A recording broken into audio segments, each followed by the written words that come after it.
कहानी की शुरुआत एक ऐसे आदमी से होती है जिसकी नाव समुद्र में नहीं बल्कि एक डूबे हुए शहर के ऊपर तैर रही है। नीचे देखने पर उसके पैरों के ठीक नीचे एक दर्जनों मंजिल ऊंची बिल्डिंग की छत दिखाई देती है। वो डर के मारे चारों तरफ देखने लगता है। जो शहर कभी पूरी तरह आबाद था, आज वहाँ बस कुछ सबसे ऊंची इमारतें ही बची हैं, जो पानी से बाहर ऐसे निकली हुई हैं जैसे समंदर के बीच टापू हो। बाकी सब कुछ बहुत गहरे पानी में पूरी तरह डूब चुका है। आखिर इस शहर के साथ ऐसा क्या हुआ होगा? कैसी तबाही आई थी जो लोहे और सीमेंट से बना पूरा शहर एक ही रात में मिट गया? और वो कौन सी भयानक ताकत थी जिसने जमीन को चीर दिया और इंसानों के पास बचने के लिए सिर्फ रस्सियों से बना एक पतला सा पुल छोड़ दिया? कैसी क़यामत आई थी जो समुद्र में कई कई मंजिल ऊंची लहरें उठा लाई और पल भर में किनारे मौजूद हर जिंदा चीज को निकल गई? दरअसल इस सब की शुरुआत 5 साल पहले हुई थी। 5 साल पहले 2 कॉमेट सीधा धरती से टकराए। टक्कर इतनी भयानक थी कि पल भर में आधी से ज्यादा धरती आग में जल उठी। जोरदार झटके पूरी दुनिया में फैल गए और कुछ ही घंटों में दुनिया की करीब 80% आबादी पूरी तरह खत्म हो गई। 5 साल बीत चुके हैं, लेकिन धरती अब तक उस तबाही से बाहर नहीं निकल पाई है। धूमकेतुओं के टूटे हुए टुकड़े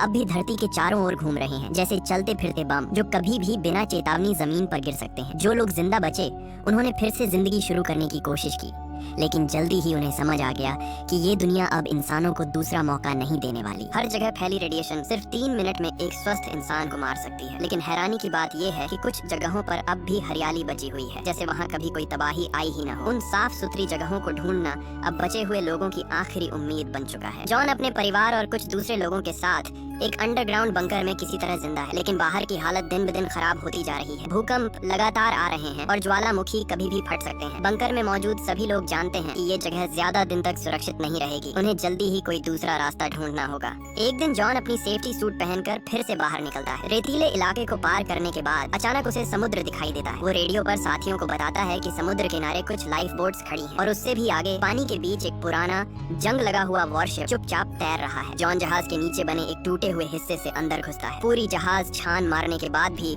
उसे न कोई सामान मिलता है, न कोई जिंदा इंसान, बस कुछ जली हुई लाशें पड़ी होती हैं। तभी उसे एक लॉगबुक मिलती है जिसमें एक बैंगनी रंग का फूल दबा हुआ होता है। 5 साल हो गए थे। जॉन ने 5 साल से कोई फूल नहीं देखा था। वो सोचता है कि ये फूल वो अपनी पत्नी को देगा, उसे जरूर अच्छा लगेगा। अचानक उसके हेडसेट में अलार्म बजता है। रेडिएशन स्टॉर्म बस 1 मिनट दूर है। जॉन भागकर जहाज से बाहर निकलता है। पीछे मुड़कर देखता है तो एक काली तूफानी दीवार तेजी से उनकी तरफ बढ़ रही होती है। अंदर बिजली लगातार चमक रही होती है। अगर उसमें फंस गया तो बचने का कोई चांस नहीं। जॉन पूरी ताकत से दौड़ता है और रेडियो पर चिल्लाता है कि गेट पहले ही खोल दिया जाए, वो समय पर पहुंच जाएगा। दूर बंकर का लोहे का गेट खुलता है, लेकिन तूफान बिल्कुल पीछे आ चुका होता है। जैसे ही जॉन गेट तक पहुंचता है, पीछे बिजली फटती है। वो छलांग लगाकर अंदर घुस जाता है। अंदर पहुंचते ही वो दरवाजा बंद करने को कहता है और गेट बंद होते ही खतरा टल जाता है। सफाई के बाद जॉन अपना सूट उतारकर जमीन पर बैठ जाता है और जोर जोर से सांस लेने लगता है। मौत को इतना करीब से देखकर वो अभी तक कांप रहा होता है। बंकर के अंदर जॉन वो बैंगनी फूल अपनी पत्नी एना को देता है। एना फूल देखकर खुश हो जाती है। 5 साल हो गए थे, उसे याद भी नहीं था कि फूल कैसे दिखते हैं। बाहर जाना बहुत खतरनाक है, अब दोबारा मत जाना,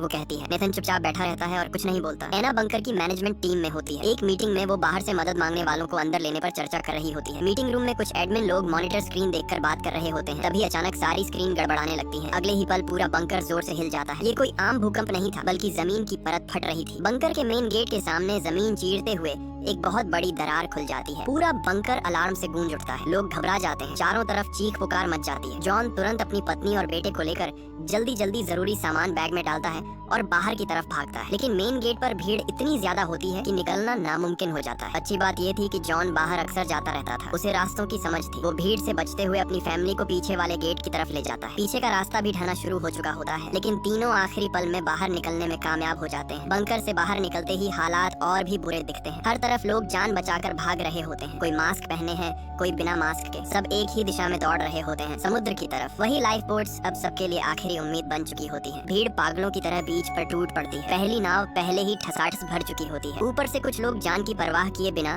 नाव पर चढ़ने की कोशिश करते हैं। नाव डगमगाने लगती है और कुछ ही सेकंड में पलट जाती है। जॉन तुरंत समझ जाता है कि हालात बिगड़ रहे हैं। वो अपनी पत्नी और बेटे को लेकर आगे खड़ी दूसरी नाव की तरफ दौड़ता है। भागते हुए जॉन देखता है कि उसका एक दोस्त कुछ लोगों के हाथों पानी में दबाया जा रहा है। लोग उसका मास्क छीनने की कोशिश कर रहे होते हैं। जॉन और एना तुरंत आगे बढ़ते हैं, उन लोगों को जोर से हटाते हैं और अपने दोस्त को पानी से बाहर खींच लेते हैं। लेकिन इसी अफरा तफरी में किसी ने जॉन का मास्क छीन लिया होता है। जॉन उसे वापस लेने की कोशिश नहीं करता, बस दोस्त और परिवार को लेकर अगली नाव की तरफ दौड़ता है। इसी तरह सब लोग नाव के अंदर घुस जाते हैं। अंदर पहुंचते ही लोग चिल्लाने लगते हैं, गेट बंद करो, अभी नहीं बंद किया तो कोई भी नहीं बचेगा। गेट पर खड़ा आदमी भारी दिल से दरवाजा बंद कर देता है। बाहर अभी भी आधे से ज्यादा लोग छूट जाते हैं। वो नाव को पीटते हुए मदद के लिए चिल्लाते हैं। तभी नेथन जॉन की बांह खींचता है। जॉन पीछे देखता है तो उसकी रूह कांप जाती है। समुद्र में कई मंजिल ऊंची पानी की दीवार उनकी तरफ तेजी से बढ़ रही होती है। जो लोग अभी तक नाव पर नहीं चढ़ पाए थे वो सब ये देखकर टूट जाते हैं। वो भागने की कोशिश करते हैं लेकिन बहुत देर हो चुकी होती है। एक पल में ही वो विशाल लहर किनारे मौजूद हर इंसान को निगल लेती है। नाव भी उस लहर में जोर जोर से उछलने लगती है। हर कोई इधर उधर गिरता है। कई झटकों के बाद नाव किसी तरह संभलती है।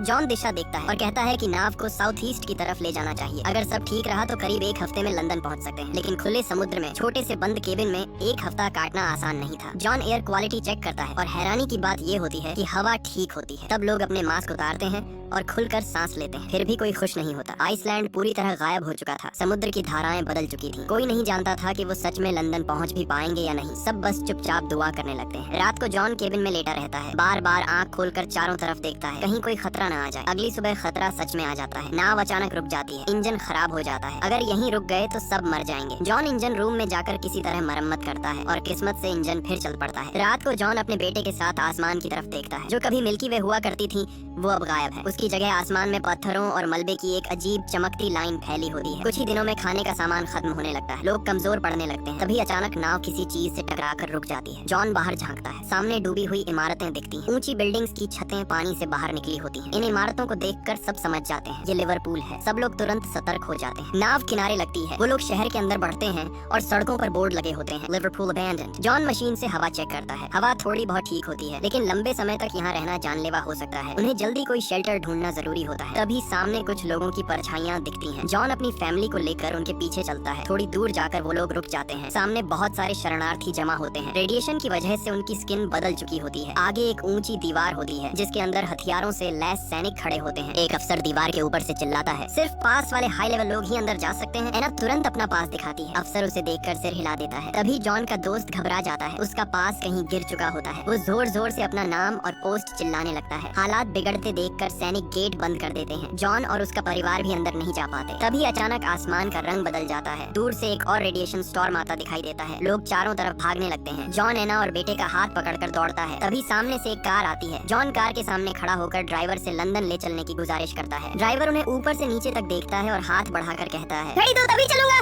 जॉन बिना सोचे अपनी घड़ी उतार कर दे देता है। ड्राइवर गेट खोल देता है। जॉन अपनी फैमिली को बैठाकर बार बार धन्यवाद देता है। इस दुनिया में कोई मदद कर दे यही बड़ी बात थी। लेकिन उन्हें नहीं पता था कि असली खतरा अभी बाकी है। गाड़ी लंदन की तरफ तेजी से भाग रही होती है। रास्ते का आधा सफर तय हो चुका होता है। तभी ड्राइवर अचानक गाड़ी सड़क किनारे रोक देता है। वो कहता है कि सब लोग नीचे उतरकर थोड़ा फ्रेश हो लें। जॉन अपने बेटे को लेकर नीचे उतरता है लेकिन कुछ ही सेकंड बाद उसे कुछ अजीब सा महसूस होता है। आसमान से अचानक एक अजीब आवाज आती है। जॉन झुककर जमीन को छूता है। उसके पुराने अनुभव उसे बताते हैं कि ये रेडिएशन स्टॉर्म नहीं है बल्कि इससे भी बड़ा खतरा हो सकता है। वो झट से ऊपर देखता है। दूर आसमान में आग के गोले उनकी तरफ आते दिखाई देते हैं। ये धूमकेतु के टुकड़े होते हैं। अब भागने की कोई जगह नहीं बचती। सब लोग वहीं आसपास छुपने की कोशिश करते हैं। वो एक बड़े पेड़ के पीछे छुपकर एक दूसरे को कसकर पकड़ लेते हैं। आसमान का तापमान अचानक बहुत ज्यादा बढ़ जाता है। जलते हुए पत्थर उल्का पिंड की तरह जमीन पर गिरने लगते हैं। हर टक्कर के साथ आग और धूल का गुब्बार उठता है। किसी तरह किस्मत से कोई जिंदा बच जाता है। जब सब कुछ शांत होता है तो वो लोग मलबे में से जो काम की चीजें मिलती हैं उठा लेते हैं और फिर से लंदन की तरफ बढ़ते हैं। कुछ समय बाद वो लोग एना की माँ के घर पहुँचते हैं। माँ अपनी बेटी, दामाद और नाती को देखकर भावुक हो जाती है। सब एक दूसरे को गले लगा लेते हैं। घर की हालत ठीक ठाक होती है। पानी और बिजली नहीं होती लेकिन फिर भी किसी तरह गुजारा चल रहा होता है। जॉन का परिवार पहली बार थोड़ी राहत महसूस करता है।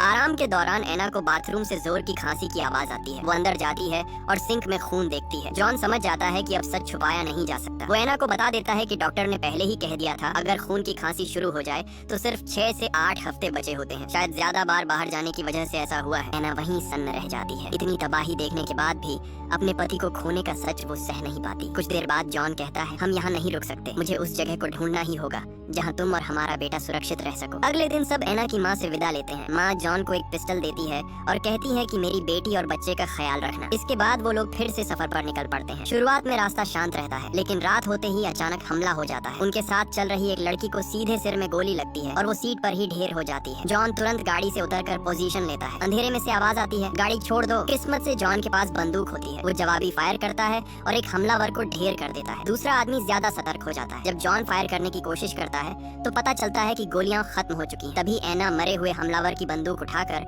दूसरे को भी मार गिराती है। किसी तरह तीनों बच जाते हैं। अगले दिन वो उस लड़की को दफना देते हैं और फिर आगे बढ़ते हैं। घंटों पहाड़ी रास्तों पर चलने के बाद वो देखते हैं कि आगे बहुत सारी गाड़ियां खड़ी हैं। जॉन नीचे उतर कर देखता है और उसकी सांस अटक जाती है। सामने जमीन पूरी तरह फटी हुई होती है। एक विशाल खाई सड़क को बीच से काट चुकी होती है। पार जाने का बस एक ही तरीका होता है, एक बेहद कमजोर रस्सियों का पुल। हवा तेज होने लगती है। जॉन पहले उतरता है और बेटे से कहता है कि नीचे मत देखना, लेकिन जैसे ही जॉन रस्सी पर कदम रखता है डर उस पर हावी हो जाता है। एना पीछे से कांपती हुई चलती है। तभी अचानक तेज हवा चलती है। तीनों झूलने लगते हैं जैसे हवा में लटक गए हों। कुछ सेकंड बाद हवा थमती है। वो तेजी से आगे बढ़ते हैं और किसी तरह पुल पार कर लेते हैं। लेकिन असली परीक्षा अभी बाकी होती है। आगे एक और भी कमजोर सीढ़ी होती है जिस पर पेट के बल रेंग कर जाना पड़ता है। जॉन सबसे पीछे रहता है। जैसे ही वो बीच में पहुंचते हैं जमीन फिर हिलने लगती है। एक तरफ की सीढ़ी ढीली पड़ जाती है। वहाँ मौजूद एक आदमी घबरा जाता है और दूसरे को धक्का दे देता है। वो आदमी सीधे नीचे गिर जाता है। अब वही आदमी जॉन की तरफ वाली सीढ़ी पर कूदना चाहता है। जॉन तुरंत बेटे को पकड़ लेता है। एना भी पूरी ताकत लगा देती है। किसी तरह तीनों दूसरी तरफ पहुंचते हैं और पीछे की पूरी संरचना ढह जाती है। घंटों पैदल चलने के बाद भी उन्हें वो आदर्श जगह नहीं मिलती। चारों तरफ जली हुई जमीन होती है। तभी सामने एक हथियारबंद आदमी आता है। जॉन हाथ ऊपर कर देता है और अपनी बात समझाता है। आदमी उनकी बात सुनकर हथियार नीचे रख देता है और उन्हें अपने सीक्रेट बेस में ले जाता है। वो जगह फ्रांस के उत्तरी हिस्से में होती है। आदमी उन्हें बताता है कि वो जगह सच में मौजूद है। उसका नाम है वोल्केनो क्रेटर। लेकिन वहाँ पहुँचना बहुत मुश्किल है क्योंकि अलग अलग गुटों की लड़ाइयाँ चल रही हैं। वो जॉन को एक फोटो देता है और कहता है ये पास है, इसे दिखाओगे तो रास्ता मिल जाएगा। वो आदमी अपनी बेटी कैमिल को भी उनके साथ भेजने की गुजारिश करता है। एना तुरंत मान जाती है। सब लोग आगे बढ़ते हैं लेकिन जॉन की हालत लगातार खराब होती जाती है। रास्ते में सैनिकों की एक टुकड़ी उन्हें रोक लेती है। कैमिल फ्रेंच में बात करके उन्हें समझाती है। सैनिक आखिरकार मदद करने को तैयार हो जाते हैं और उन्हें सबसे खतरनाक रास्ते से निकालने का वादा करते हैं। रात में वो लोग गोलियों और धमाकों के बीच से भागते हैं। चारों तरफ फायरिंग होती है। किसी तरह वो सुरक्षित इलाके में पहुंचते हैं। आगे जाकर उन्हें बताया जाता है कि बस एक पहाड़ पार करना है, वहीं क्रेटर है। लेकिन कैंप पहुंचकर पता चलता है कि जिस अफसर का जिक्र था वो मर चुका है। आखिरी उम्मीद में जॉन कैंप कमांडर से मदद मांगता है। कमांडर उसकी हालत देखकर पिघल जाता है और एक बस की तरफ इशारा करता है, ये बस तुम्हें क्रेटर तक ले जाएगी। रास्ते में बस पर हमला होता है। गार्ड मारा जाता है। अंदर हाथापाई शुरू हो जाती है। गोलियां चलती हैं। कुछ देर बाद जॉन बाहर निकलता है। उसके पेट में गोली लगी होती है। खून बह रहा होता है लेकिन वो कहता है मैं अभी जिंदा हूँ। एना बस चलाती है। आगे रास्ता बंद हो जाता है। सब लोग जॉन को सहारा देकर पहाड़ चढ़ते हैं। काफी देर बाद वो शिखर पर पहुँचते हैं। नीचे वो जगह होती है हरी भरी पेड़ों से भरी, साफ झील के साथ। बिल्कुल ऐसा लगता है जैसे दुनिया कभी खत्म ही नहीं हुई हो। सबके चेहरे पर मुस्कान आ जाती है। कहानी यहीं खत्म होती है। लेकिन एक बात साफ हो जाती है, दुनिया चाहे कितनी भी टूट जाए, अगर इंसान उम्मीद छोड़ने से मना कर दे तो जिंदगी फिर से शुरू हो सकती है।